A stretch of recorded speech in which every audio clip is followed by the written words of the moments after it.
Ndị be anyị kenekwe m unu. Anyị sị ka nkonye chiri ya zelu. Anyị sị ka ọ mara na Igbo na mma. Anyị adị ka Chineke ada agwụ agwụ.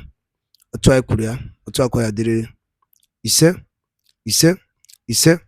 Edị ka o si dị ụbọchị uhuruchi nketa anyị wetara nnukwu ozi. Biko geenụ ntị. Ife a bụ according to the Biafran activist wetara ya bụ ozi. Quote, US-based Igbo lawyers and military to alive Abuja with mercenaries ahead of Mercenaries Kanu's court case on 21st of March 2025. Alright, this is according to the Biafran activist. Can I get before Jamakia Webia? Guess if you drop right feature and think. Alright, over to you. US-based Igbo lawyers and military arrives Abuja ahead of Mazi Nnamdi Kanu's court hearing on the 21st of March 2025. Let me tell my people this. This message is literally for Ndi Igbo. Onye isi ana na-achị mba ofesi a na-akpọ America. O send na ihe ndị oyibo na-akpọ spy. Ndị ga-disguise onwe ha as normal human being. Wee baa mbọchị ikpe ijeje kiri ihe na-eme na ụlọ ikpe nke a na-akpọ High Court. Ebe Maazị Nnamdi Kanu ya pụta ka ọ bịa zara ọnụ ya maka ebubo nke ndị zuboro ya. Ife nji asụ ife a n'Igbo ka ọnụ mara na onye isi a na-akpọ Donald J. Trump ewepụtaghị anya na ọ ya emeriri ndị obodo a na-akpụzu ọ ya agbape ha ntị. Ọ ya anwụ ịfa adaka n'ọnụ enwe fakwete na ọ na-eme ka m ghara isi ya n'oyibo because ihe awụ a classified information gbasara onye isi anyị nke a na-akpọ Nnamdi Kanu. So this information ọnụ n'ọkịta nke US based Igbo lawyers, my brother, ha nwanụ na ka a na-akpọ FCT Abuja n'oge awa dị ugbu a na-echezi na-akwado maka ife ya eme on the 21st of March 2025. Ọ kakwa mma n'obodo a na-akpụzu jiri aka fa na onwe fa wee mee ka Maazị Nnamdi Kanu nke onye nke ha ji eboro ebubo na-enweghị isi hapụ ya ka ọ gawara onwe ya. Mana akwa na ha chee ka onye isi ana nke mba ofesi a na-akpọ America o tinye ọnụ n'okwu a ya nwụ n'obodo a nke a na-akpọ ụzọ Julia fire eketekwa ya hey according to information nke na-erichi anyị here. Okay, my wonderful people, ngwa gbasago m data ozi asọ m ya na English asọ ya na Igbo ka ọnụ mara amara na enweghị ndị onye isi ala sendịrị fa batara ha siri ike n'ogbe na that day fire disguise kwa as normal people na-aga n'ụlọ ikpe ka aje kirie akwa na bounce afa back because ha nwa ihe onyonyo na-arụ buru ya n'isi buru ya n'afọ buru ya n'ọnụ. In fact ha bụkwa na private party nke ga na-erekọd ife niile wu mfe nke a ya eme n'ụbọchị a ma ikwere fafa bade onyonyo ya ejide ya because na ụlọ ikpe bụ ebe emere ka onye ọbụla jee eme gịnị jee kirie ife na-emenụ.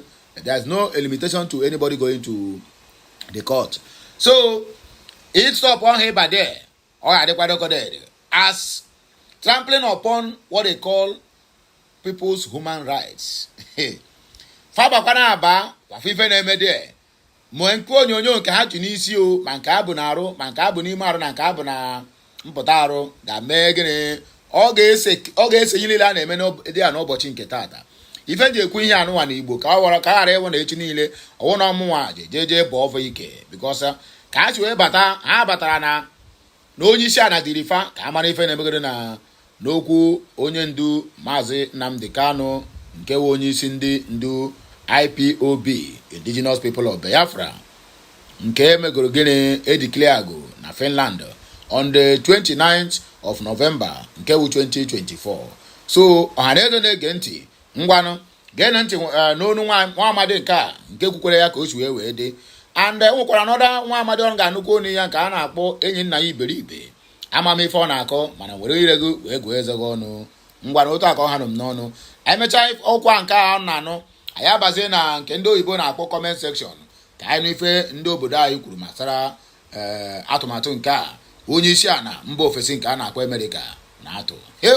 Ana m asụkwa Igbo ha yes oche in fact this one don't off me completely. Abeg, let us listen to him.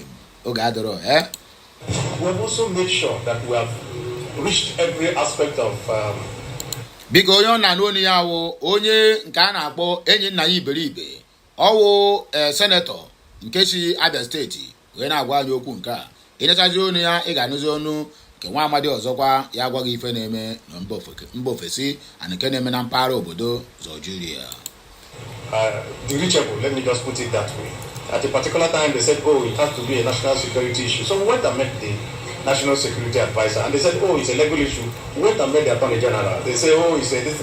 And so at the point now, yes, Sibomolu is a monster. Depending on your time zone and location in Konye Chilias, and one now update into banking and keep us will be very, very important updates. 6 days come for to the day Mazin Namdekano did not appear in court with the new judge in the assigned to his case. So, YouTube, biko, ejukomoga, we na-ekwusigo. Enwere any music on at the background. Ewu also am Igbo na YouTube and Igbo. YouTube, I have no right to the copyright of whatever background music you hear on this message. What I captured there is the voice message concerning my people, concerning Mazi Nnamdi Kanu, and concerning my country, Biafra. So whatever background music or other things you hear there, I have no right to the copyright of it. So please take note. Updates with settle down, watch this video. A few days ago, one night Senator Abalibe Kuru Nankome was starting the release of Mazi Nnamdi Kanu. I will still play you guys the full video going to watch ya. Man, I want to keep Azwa. If for this on 21st Mazi Nnamdi Kanu gave me appear in a court. That day, just that day, Soro Mazi Nnamdi Kanu so. That day got a very, very interesting day. The Kepu na underground now, but now over 10 US-based lawyers a Tiga now na Biafra land ahead of Mazi Nnamdi Kanu's court case. But also 10 US-based lawyers. Other military personnel who Biafrans, not US based in the US. Bundan in the US, Tigura was Saturday Nnamdi Kanu and come up on the 21st of this month. Actually, I'm going to update because we want on social media. Kina Afukwan Canada become place the video of here. Senator Abalibe in line with Yuku or Saturday Mazi Nnamdi Kanu. Uno man go and one Nigerian government release Mazi Nnamdi Kanu. Mande Kugoro Kuna Bunde Mugura, Munde Kugoro release Mazi Nnamdi Kanu. Man Nigerian government following to Tutana Hagage. Man, man of God, prophet of God, Kugoro Kusina and Kena Abia Mobulu release or Onyen. No carry quarantine hit in Nigeria. I'm known to the trending video of where Nigerian Christian leaders will get a report to US Congress for Saturday the killing on Christians in this country. One now, in keep as well, Nigeria will put anything good. Or perhaps I will even move. Court case Mazi Nnamdi Kanu got it for. Can you tag of this? If you go away now, one now, for chance to go off marking car. Breaking news now, what you pay out. US-based Igbo lawyers and military officers arrived in Abuja ahead of Nnamdi Kanu's court hearing, threatened major sanction on Nigeria. A group of 10 US-based Igbo lawyers, along with 12 Igbo military officers from the United States, have arrived in Abuja ahead of Nnamdi Kanu's court hearing, signaling a major international showdown over his continued detention. Reports suggest that Nigeria could face the largest sanction in its history as pressure mounts from influential Igbo figures abroad. According to the source, prominent Igbo leaders in the US are determined to either secure Kanu's release or impose crippling consequences on Nigeria. Among the legal team currently in Abuja is a former judge of the International Criminal Court, ICC, an Igbo native from Abia State, Kanu's home. Hey! Only from Abia, every Mazi Nnamdi Kanu. Wahala. Oman Nondo, I don't know one year paper. Wahala. Nigeria must understand that Igbos outside the country wield even greater influence than those within. We will not be taken for granted. The Nigerian government must respect its own law and release Nnamdi Kanu. One of the lawyers stated. A US-based Igbo military officer also in Abuja delivered a strong warning. For 15 years, we ruled the skies of America, defending its airspace and neutralizing enemy threats. If necessary, we will do the same for our homeland. One now, if I become a trend in my social media, we have the latest updates now that was Saturday caught here the Mazi Nnamdi Kanu. Before the Nigerian government today, now, Kita Okada no Kanu, I may now release your name before buying another level. He came Mazi Nnamdi Kanu for years. The different Nigerian Christian leaders now, for now, they are now taking reports to Donald Trump and the US Congress, reporting Nigeria over the jihadist agenda. Wow. Let me stop there. What is the video of any Naya Bari before? concerning the release of Mazen Namdekano. The through my share button, drop one opinion in the comment section. It's open. The very video share. Watch the rest of the video, guys. So the point is, why would you insist that that same judge continue to try someone? So Namdekano was right to say, no, you cannot do this. If a judge has said, no, I will not do it, give it to somebody else. It is the Federal High Court with more than 100 judges. You can try it anywhere. You can also come back to the Southeast where you claim that the matter originated from. Because it was supposed to be originated from Umuahia. There's a Federal High Court in Umuahia. You can try it there. It doesn't necessarily mean that one particular person must try it. So our conclusion is that this matter will have to be resolved politically. And to be resolved politically, we all have to meet up with the authorities in Nigeria and tell them every criminal in the Southeast has put a hook on the BIAFRA question and using it to perpetrate criminality. Every kidnapper, if you catch them, they say, oh, it's because they are holding Namdekano. Those who continue to say, oh, don't come out on Mondays and others, say, oh, it's because of Namdekano. Namdekano himself has told us, has written it, and said, don't do sit at home anymore. Don't do all those things on my behalf. Yet, the people who want to perpetrate this mayhem on the Southeast continue to use it. So we think that if you remove that prop on which they are hooking all their criminal tendencies on, then they will have nothing else. Then you cannot know a criminal from a so-called BIAFRA agitator. That is just the point. Right now, the Southeast is bedeviled in so many ways. Before I proceed, when I hear what this guy talk, so-called BIAFRA agitators, can he make this statement, so-called Fulani herdsmen? Can he make such a statement? He cannot. He might be making a point from the beginning, but now he has spoiled the point. That's why I keep rating him as the worst ever Senate that emanated from that Southeast. I don't care about other ones who never speak, but he is using his own as a political gain from the federal. He said so-called, and he make hand like as in they are not in existence. So-called BIAFRA agitators. So if you said so-called BIAFRA agitators, then why are you claiming to speaking for Mazen Namdekano? Yeah. And you are a fool. You are in fact, you are a buffo. You are a buffo. That your white beard is not wisdom, is not old age, but a foolish age. Nonsense. And those of us who are the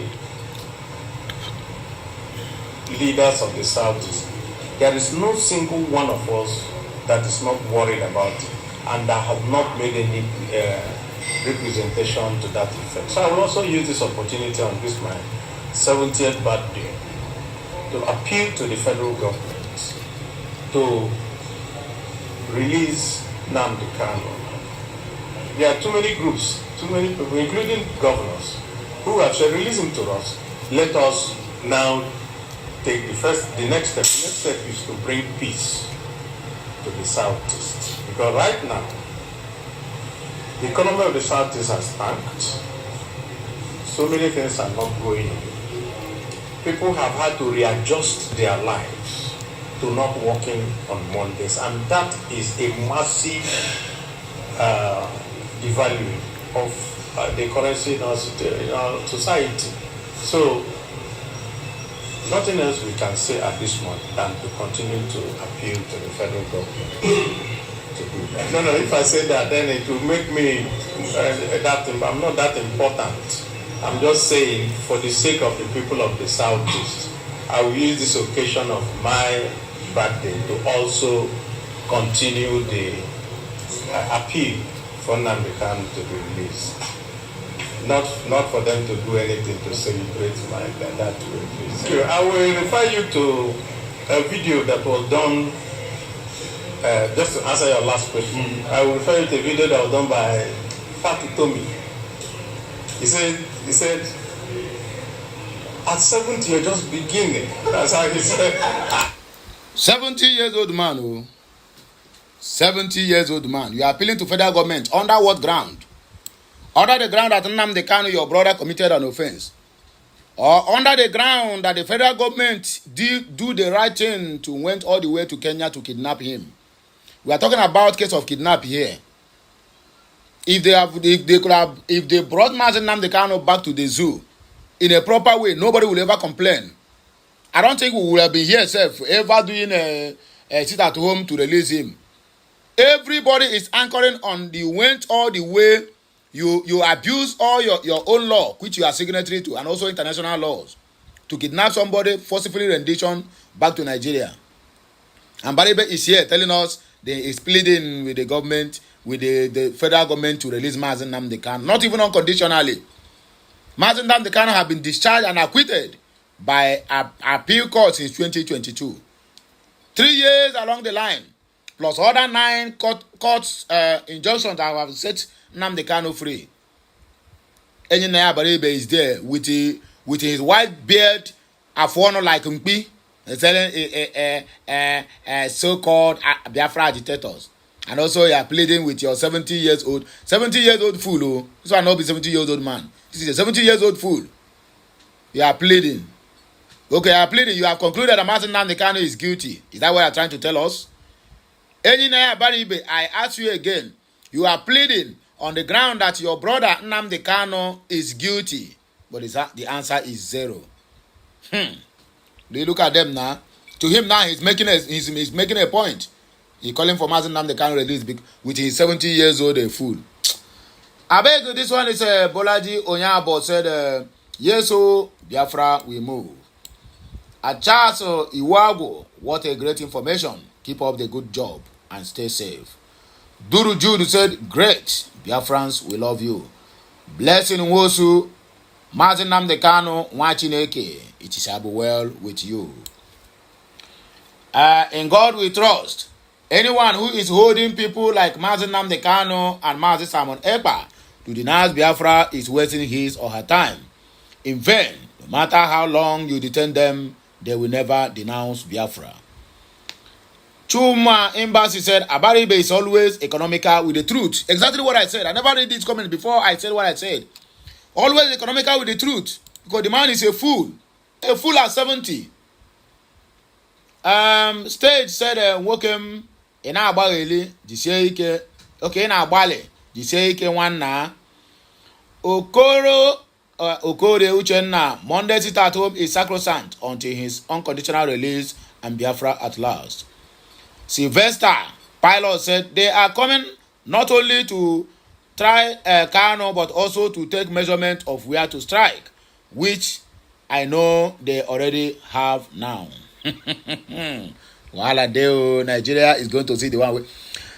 We told them earlier that the worst mistake they did in this their life is to went to kidnap Mazi Nnamdi Kanu. That is the worst mistake Nigeria government ever do, and they will regret it heavily. Nnamdi Kanu he said, and I quote, "I will be the end of the zoo." That is his quote, and I will always remember this word. So my people, as you are watching, are you clicking the sharing button? Please continue clicking the sharing button, liking, commenting, and subscribing for more interesting videos. Okulora is here to serve you. Kemesiano. Ndị be anyị ngwadalu linnenu asị m ka ọ dịla anyị ncha niile na mma ka ife were ikwu gbasịta maka ya bụ ife ndị a niile one of the Biafran activists kwụ n'iru akwụkwọ n'ụdị nke ya ka ife were ikwu gbasịta maka ya bụ ife ndị a niile okwu gasị drọpụrụ anyị iche n'ụdị nke gị na comment section bido ana ọzọ dị ka ịbịa bụtụsa ya bụ ozi ka ọ rutekwa ụmụnne anyị ndị ọzọ n'ebe dị iche iche aka ka ọ dị n'ume Igbo.